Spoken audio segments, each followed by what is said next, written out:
What are the implied powers of the president? Imagine a leader who can do more than just what is explicitly written in the law.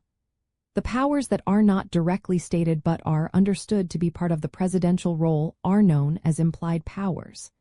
These powers are derived from the Constitution's broader language and the responsibilities assigned to the president. They allow the chief executive to adapt to situations that the framers could not have foreseen when drafting the Constitution. One key source of implied powers comes from the president's role as the head of the executive branch. This role grants the president the authority to ensure that federal laws are faithfully executed. To do this effectively, the president may issue executive orders, which are directives that manage operations within the federal government.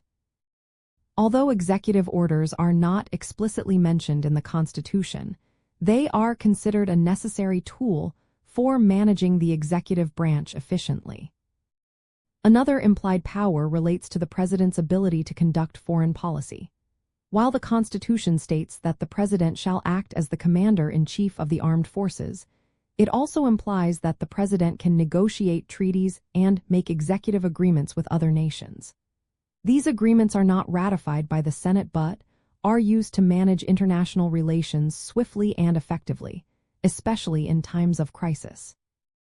The power to issue pardons and reprieves is explicitly granted in the Constitution.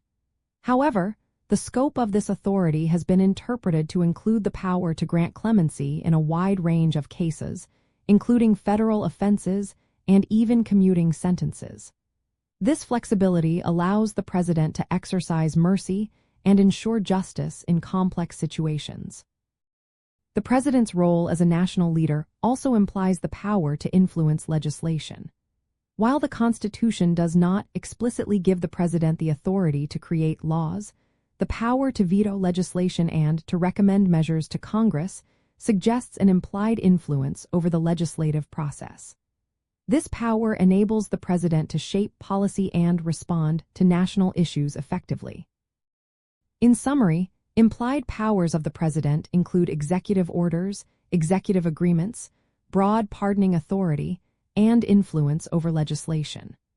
These powers are essential for the president to fulfill the duties of the office in a dynamic and often unpredictable world, allowing flexibility beyond what is explicitly written in the Constitution.